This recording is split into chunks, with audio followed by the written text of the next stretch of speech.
Okay. So the next conversion, which is quite popular, is residential this category. Just now we are talking about conversion in restriction. That is the most asked question, which is why we put it on the first discussion. The second one will be the category where also we sometimes we receive inquiry about the category changes. But this is so easy. You don't need to ask any legal opinion because it's about the zoning. You go to the land office, you check the zoning, whether these are residential, is it under the future plan commercial zoning, then you can get your answer. So these category under the National Land Code, under the land office, there are three types: agriculture, industrial, and building. So this is how they submit for the category change everything. So far, I have not heard of any dispute on land office refuse to grant you the conversion, unless the piece of land that you are going to convert to other category is not even qualified, not even fall under the zoning. So why are you wasting your time? Okay, this is the application payment, the application fees. This is something that I want to brought to your attention. This is the Selangor one. Agriculture itself already have like you can actually convert to so many things. So industrial, right, you also have like light industrial, medium, heavy, a certain percentage, all these things. All this percentage, right, actually you can also get it from the website, from the Selangor Land Office website. That is the calculation market value of the land upon approval application. Because the approval takes very long. Whenever you deal with the land office, it takes a very long time. So you might actually apply the conversion for the category 2 years back. But you only get approval now, and the market value actually increased already. So they were based on the approval application. Okay, and then so will be the market value times the rate of the conversion based on the category, the how many percentage will be the premium fee. Okay, this is an example. I think you know how to do it. Okay, this is the conditions. This is the last category. This is the last category for the last type of the land conversions allowed by the land office, which is you can actually vary the conditions. This is the example where we actually vary the condition. I don't know why the clients want to vary, because without the boutique pengantin, without the bridal shop, they can still carry on. I mean, the business can still carry, right? Because it's perniagaan. But they said because the local council keep going to visit them, they always receive the visit, and the money they give it to them is not even satisfying. So they decided they want to add a bracket, Bukit Pengantin behind, to make it, to stop the nuisance from from the authority. And they have successfully, happily operation operate until now, because no one disturbed them anymore after they add on the Bukit Pengantin. So this is easy like, because it's already perniagaan, it's already commercial, it's already business. So whatever business you want to do, as long as the land office, the escrow meeting, they feel that it's not really something that illegal or affecting their future town planning, it will be approved. Normally the land office will just approve your application. Okay? Alright, that's all. Thank you very much. Open for questions.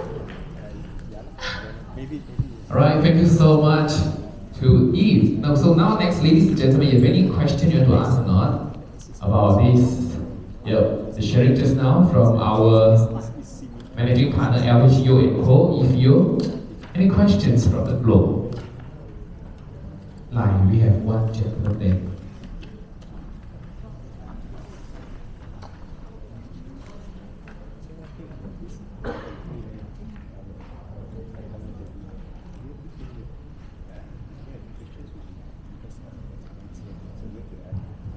Hi, Michelle. Hi.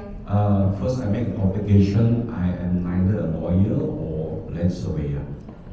Okay. Now, I want to refer to your case law of Taman Bukit Maruri.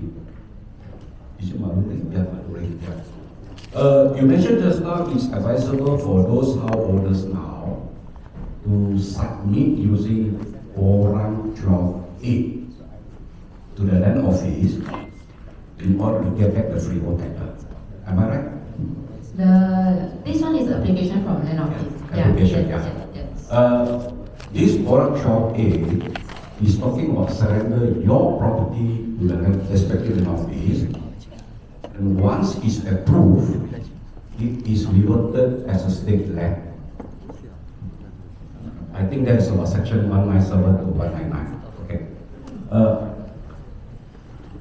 As a practicing lawyer, do you see that there's a chance that when you surrender the land using Orang 12A, your property will not be re-inherited back to the applicants?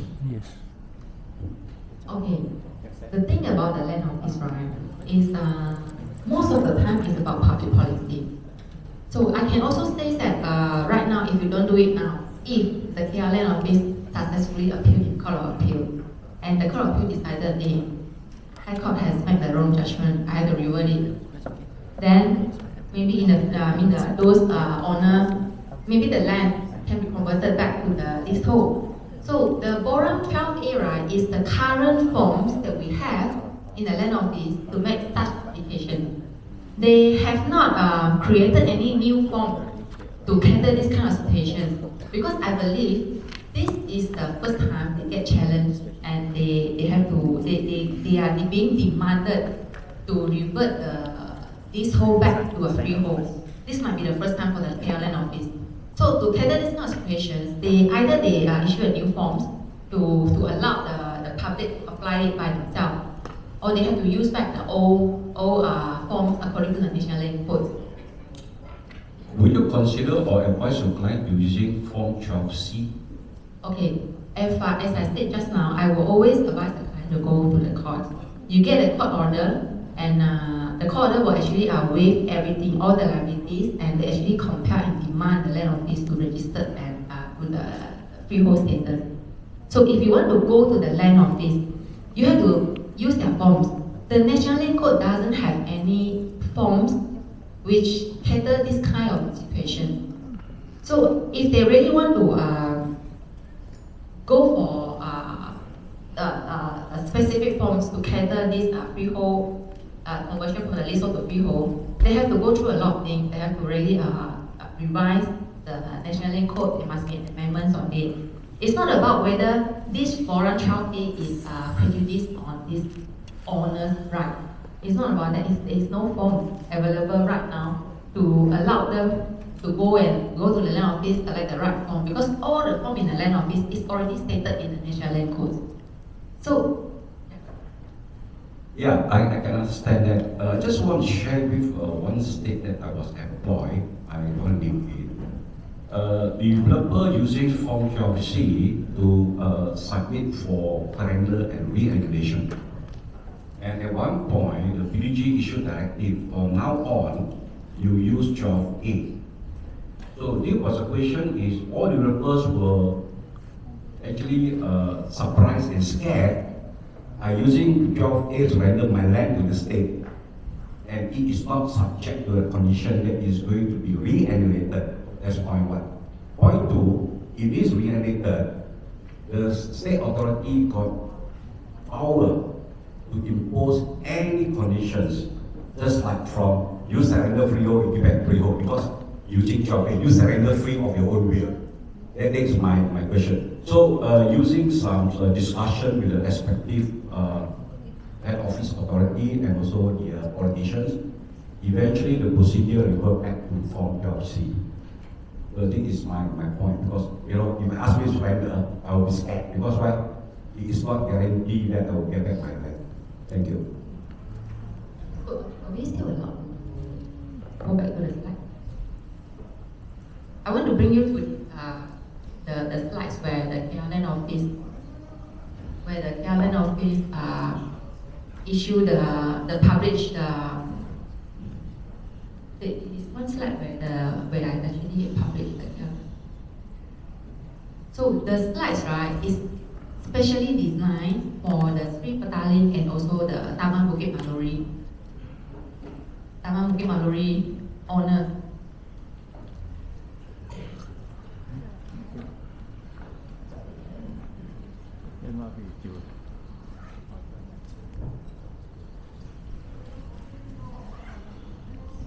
This is a slide, right? It's actually the 12A was stated by them, and they actually designed it for Taman Bukit Maluri and Sri Petaling owners. They have actually set out the guidelines. You have to follow whatever they set out for them to. If you see the footnotes here, it's permohonan penukaran status pegangan daripada pajakan kepada lama-lama. So they actually stated that if you want to convert any Taman Bukit Maluri and also the Sri Petaling land, you have to follow their guideline where you have to submit 12A, pay the 300, and then pay the premium. This is what the land office want for the submission. They already set up, and it's only for these two land. It's only for the Taman Bukit Maluri and Sri Petaling. If you ask me about other lands, because there might be a lot of expo land in the Klang Valley, there is no guideline on it.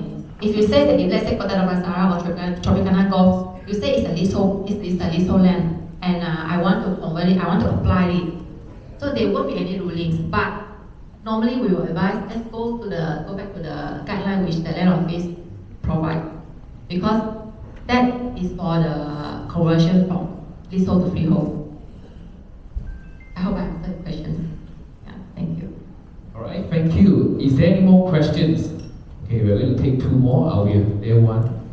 The other one will be from Juliana. I'm Dato Paul from Saddles. I want just two simple questions. Number one, this Maluri case, did your firm fight this case in court? No, we fight in one of the cases, but not all the 24 cases. So you represented one of the owners to actually get this conversion done? Yes, we got the consent judgment. We don't fight the 2 years.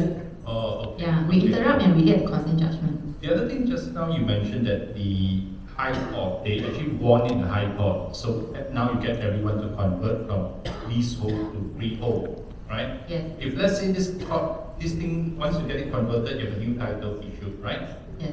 Moving forward, in terms of the Court of Appeal, if this thing goes up one step higher and they lose, does it mean that if I got my title converted to freehold, I now have to go back and surrender the title and I get a leasehold again? Okay, this is the questions that everybody asked and everybody doubt about it. And it has been a hot topic among lawyers to discuss about this because you have a High Court judgment and the Land Office doesn't apply for to suspend the judgment. No, there is nothing has been done. So we believe it has been raised the case. I don't think they will apply for a Court of Appeal because from my client's explanation, the YB has stepped in and is the current government, so they do not have any intentions to the voters lah. So if you really if we really bring this case to the Court of Appeal, there are two outcomes. There will be two possibilities where one is that they have to revert back. So if you revert back, of course you don't need to apply. You don't need to bring your titles to the Land Office and say, oh, I know Land Office just won. I lose my land again to leasehold, so I want to pay for the leasehold. Don't need. The Land Office will exercise their superpower under the National Land Code to convert it automatically by themselves. So the next time, when you let's say it's a free and covered title, you put it in your safe already, it's a freehold land. Maybe when your son go and refinance it, sorry, when you do a land search, it is leasehold again.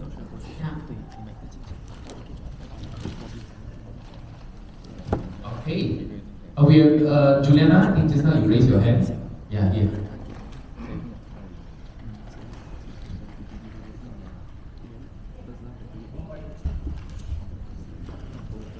Okay, my name is Juliana. I'm actually has been farming in UH1 for 25 years. So out of these 25 years, all the time is working with the leasehold properties.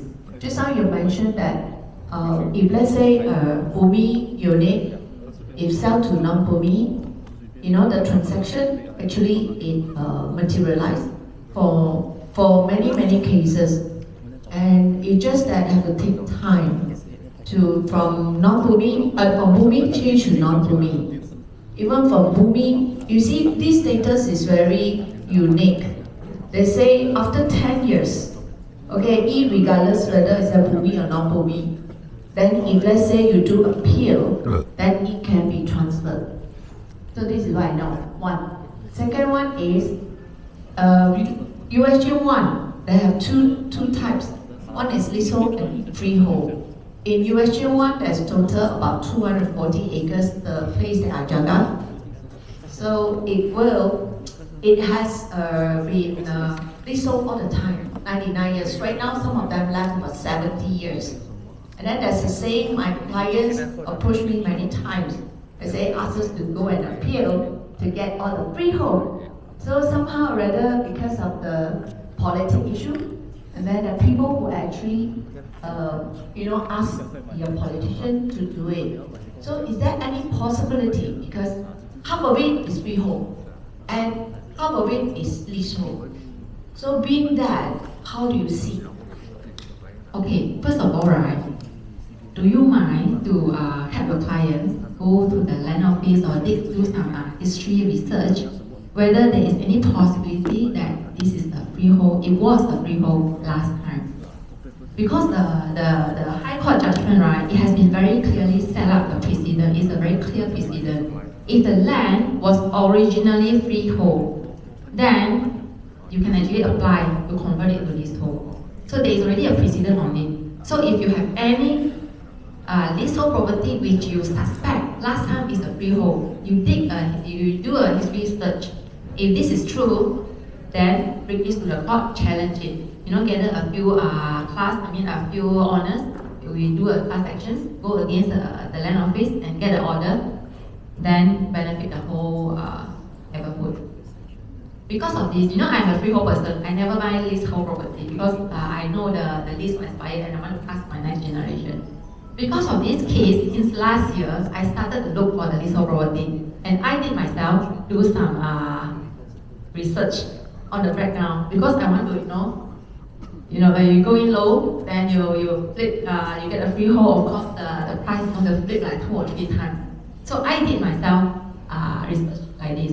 So you should as well. And if you have that, keep it in my mind, and keep me in your mind, and for us to go against the land office and get a freehold title, because the precedent is there. So long as the KL land office do not appeal on it, then you have the chances is very high for us to get